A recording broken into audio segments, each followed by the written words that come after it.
Welcome to my channel food and travel with Anup. আজ তোমাদের জানাবো বারবিকিউ নেশনের বাফেট প্রাইস, এটা বারাসাতের কোথায় রয়েছে, তার সাথে এখানে কি কি অফার চলছে, খাবারের কোয়ালিটি কোয়ান্টিটি কেমন, সবটাই তোমাদের সাথে শেয়ার করব। এখানকার চারিদিকটা কিন্তু খুব সুন্দর, এখানকার অ্যাম্বিয়েন্সটা সুন্দর, বেশ পরিষ্কার পরিচ্ছন্ন। এর আগেও আমি বারবিকিউ নেশনে এসেছি, সেই ভিডিও আমার চ্যানেলে অলরেডি দেওয়া আছে। তো সবার প্রথমে এখানে এনারা দিয়েছিল ফ্রেঞ্চ ফ্রাই আর তার সাথে দিয়েছিল ফুচকা। তবে আমি বলবো প্রথমবার যে ফুচকাটা আমরা খেয়ে গেছি এখান থেকে, সেটার টেস্টটা খুব ভালো ছিল। এটা মোটামুটি সবার প্রথমে এখানে আলু টিক্কি দিয়েছিল, এটা খেতে মোটামুটি ভালোই ছিল। আর তারপরে দিয়েছিল এই সুইট কর্ন চাট, এটাও খুব ভালো ছিল খেতে। আর তারপর দিয়েছিল এখানে পালং পকোড়া। এখানে কিন্তু এটা এই পালক পাতার পকোড়াটা করেই এনারা দিয়েছেন, এটাও ক্রিস্পি ছিল, খেতে বেশ ভালোই ছিল। এছাড়াও কিন্তু এখানে ছিল পনির, এছাড়া কর্ন ছিল, ফ্রুট ছিল, মাশরুম ছিল, বিভিন্ন রকমের চিকেন ফিশের আইটেম ছিল। পনিরটা কিন্তু বেশ সফট ছিল, খেতে ভালো লাগছিল। এই বারবিকিউ নেশনটা রয়েছে কিন্তু বারাসাতের ডাকবাংলো মোড়ের কাছে। এরপর আমাদের যেটা দিয়েছে সেটা হলো চিকেন উইংস। চিকেন উইংসটা সত্যি কথা বলতে খেতে মোটামুটি লাগছিল, মানে পুরো ড্রাই ড্রাই লাগছিল, ভেতরটা তেমন একটা সফট ছিল না। আমার কাছে কিন্তু খুব একটা ভালো লাগেনি। এখানে কিন্তু মানডে টু ফ্রাইডে চলছে এক্সপ্রেস লাঞ্চ, আর যেটার প্রাইস কিন্তু অনেকটাই কম। তো এক্সপ্রেস লাঞ্চের প্রাইস কি আছে আমি সেটা বলে দিচ্ছি। এখানে কিন্তু আমাদের কাবাব, ফিশ, প্রন এই সমস্ত আইটেমগুলোই দিয়ে গেছে। ফিশগুলো কিন্তু খুব ভালো খেতে ছিল, ফিশের আইটেমগুলো খুব ভালো লেগেছে। চিকেনটাও মোটামুটি ভালোই ছিল খেতে, স্টার্টার আমার কাছে তো ভালোই লাগলো। আর এই যে এখানে প্রন দিয়ে গেছে, এই প্রনটাও খেতে কিন্তু খুব ভালো লেগেছে। তবে এর আগেরবার যখন এসেছিলাম আমাদের কিন্তু বাফেটের সাথে দুটো ড্রিঙ্কস ফ্রি ছিল, এইবার কিন্তু সেরকম কিছু ছিল না। ড্রিঙ্কস নিতে গেলে কিন্তু এক্সট্রা চার্জ দিয়েই নিতে হবে। আর এরপর আমরা স্টার্টার শেষ করে চলে এসেছি মেন কোর্সে। এখানে কিন্তু রয়েছে স্যুপ, এখানে রয়েছে চিকেন কোরিয়ান্ডার স্যুপ। তো এই স্যুপটা আমরা প্রথমে নিয়েছিলাম একটু টেস্ট করব বলে। এক্সপ্রেস লাঞ্চের প্রাইস কিন্তু দেওয়া রয়েছে 399, ভেজ নন ভেজ 499। স্যুপটা খেতে বেশ ভালোই ছিল।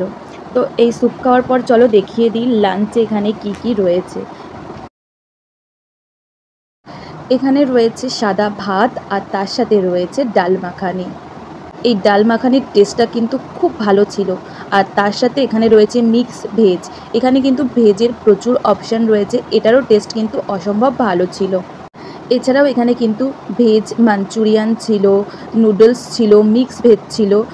এমনি স্টার্টার খেয়ে পেট ভর্তি, তাই সব কিছু কিন্তু আমি ট্রাই করতে পারিনি। যেগুলো আমি ট্রাই করছি সেগুলোর খাবারের টেস্টটা আমি তোমাদের জানিয়ে দেবো। এখানে কিন্তু ছিল চিকেন বিরিয়ানি আর তার সাথে কিন্তু আলু দেওয়া ছিল।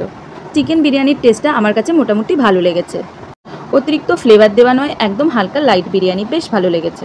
কিন্তু ডিম মাছ সব কিছুরই মোটামুটি অপশান আছে, তবে সব খেতে পারবো না। এখান থেকে একটু ফ্রাইড রাইস আর চিলি চিকেন নিয়ে নিলাম। ফ্রাইড রাইস চিলি চিকেন দুটোর টেস্টই আমার কাছে বেশ ভালো লেগেছে। এছাড়াও এখানে চিকেনের একটা অপশান ছিল চিকেন গ্রেভি, তো সেখান থেকেও চিকেন গ্রেভিটা নিয়ে নিলাম। এই চিকেন গ্রেভিটা বেশ ভালোই ছিল খেতে। এখানে রায়তা, স্যালাড সব কিছুরই অপশান রয়েছে। এছাড়াও রয়েছে মাটনের কাউন্টার, এখানে গরম গরম মাটন সার্ভ করা হচ্ছিল, এখান থেকেই কিন্তু মাটনটা নিয়ে নিলাম। এই দেখো আমাদের প্লেট মোটামুটি সাজানো গোছানো কমপ্লিট, আমরা খেতে শুরু করে দিয়েছি।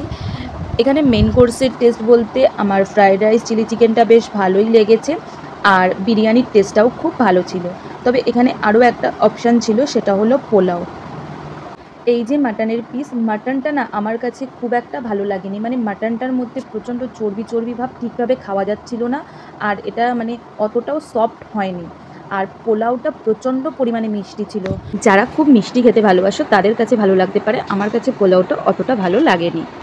লাঞ্চ শেষ করে আমরা চলে এসেছিলাম এখানকার ডেজার্ট সেকশানে। এখানে কিন্তু 4 রকম ফ্লেভারের আইসক্রিম ছিল, তার সাথেও ছিল বিভিন্ন রকমের কেক পেস্ট্রি, এছাড়াও ছিল ফলের মধ্যে তরমুজ, পেঁপে, আর এখানে যেটা ছিল জিলিপি, এছাড়াও ছিল হট গোলাপ জামুন, শাহি টুকরা, বিভিন্ন রকমের পেস্ট্রি ছিল। এখানে চকলেট পেস্ট্রি ছিল, স্ট্রবেরি পেস্ট্রি ছিল, ম্যাঙ্গো পেস্ট্রি ছিল, এছাড়াও ছিল জেলি, যেটা কিন্তু বাচ্চাদের খুব ভালো লাগবে। এই ছিল এখানকার ডেজার্ট সেকশন। ডেজার্টটা আমার খুব ভালো লেগেছে, আর ডেজার্টের টেস্টটাও কিন্তু খুব ভালো ছিল। এবার বলি বাফেট প্রাইস। এখানে কিন্তু আমাদের বাফেটের প্রাইস নিয়েছে পার হেড 799 টাকা প্লাস জিএসটি। এই বাফেটের সাথে কোনো রকম কোনো মকটেল ফ্রি ছিল না, কোনো এক্সট্রা মকটেল কিনলে সেটা দাম দিয়ে কিনতে হবে। যেমন আমরা যে মকটেলটা নিয়েছিলাম সেটার দাম 159 টাকা পড়েছিল প্লাস জিএসটি। এছাড়াও বিভিন্ন রকমের মকটেল কিন্তু এখানে ছিল। এর আগের বার যখন আমরা এখানে এসেছিলাম তখন কিন্তু আমাদের এই বাফেটের সাথে মকটেলটা সম্পূর্ণ ফ্রি ছিল। তো আমাদের দুজনের বিল এখানে মোটামুটি জিএসটি দিয়ে 2000 টাকা পড়েছিল। আমরা এক্সট্রা কিছুই অর্ডার করিনি, শুধু একটা ড্রিঙ্কস অর্ডার করেছিলাম যেটার প্রাইস ছিল 159 টাকা। এখানে কিন্তু কুলফিও অ্যাভেলেবেল। আর এই দেখো হট গোলাপ জামুন। কুলফির টেস্টটা তো একদমই ভালো লাগেনি, কেমন নোনতা নোনতা ফ্লেভার লাগছিল। আর এই যে স্পেশাল দিনে এনারা কিন্তু নিজেদের তরফ থেকে একটা কেকও দেন। ভিডিওটা কেমন লাগলো জানিও, ভালো লাগলে লাইক করো, কমেন্ট করো আর আমার চ্যানেলটিকে সাবস্ক্রাইব করে পাশে থেকো। তোমাদের বারবিকিউ নেশনের এক্সপিরিয়েন্স কেমন, তোমরা যারা এসেছিলে তোমাদের কেমন লেগেছে জানিও। আমি কিন্তু আমার এক্সপিরিয়েন্স ভালো খারাপ দুটোই তোমাদের সাথে শেয়ার করলাম। ভিডিওটা কেমন লাগলো জানিও। Thanks for watching.